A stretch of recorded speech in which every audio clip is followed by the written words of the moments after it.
This is the last time the Queen Mother was seen in public, in February at Princess Margaret's funeral. In typical style and despite her immense frailty, she insisted on joining other members of the royal family to be there at Windsor.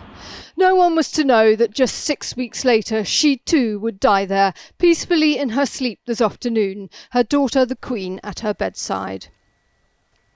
Tonight the Union flag at Windsor was flying at half-mast.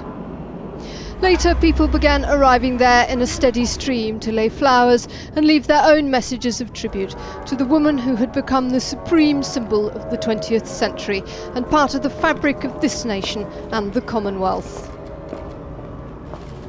For the past few months, the Queen Mother's health had been failing slowly.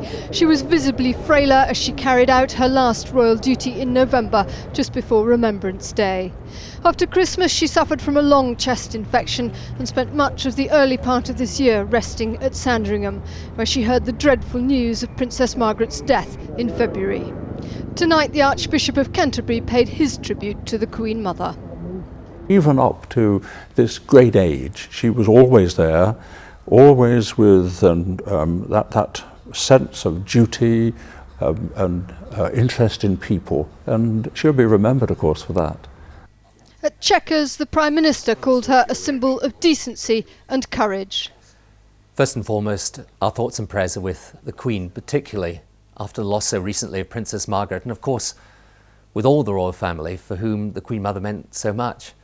And for us, for the British people, she was our Queen Mother. She was someone we were immensely proud of.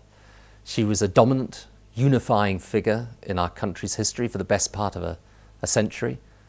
Never more so than in the Blitz, when she insisted on staying in London, and she represented not just her own spirit, but the spirit of the British people in those dark times. And she wasn't just loved and revered by the British people, but throughout the world. She was held in the most enormous affection and respect. And those who shared wartime memories were particularly sad. You know, I feel very sad that she's gone. I mean, we must, I know, expect it at her great age. But she's always been so alive and so friendly and always so happy. And I think my fondest memories of her will always be whenever she's invited me to various ex-service associations at St James's Palace or anything like that, where she wanted the chaps to be entertained.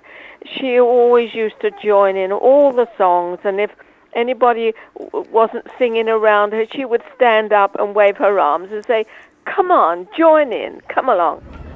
At Windsor, the Queen has cancelled the normal Easter Day service. Instead, there will be a private service of remembrance for members of the royal family. Prince Charles and his sons, who've been skiing in Switzerland, are said to be completely devastated. All three had spent the day on the slopes. Prince Charles returned at 4:30 to be told the news. He later took his sons into a private room to tell them.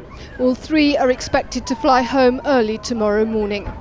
The Queen Mother's coffin will be taken to the Royal Chapel at Windsor and then on to London, where she will lie in state before her funeral, which is expected to be a week on Monday.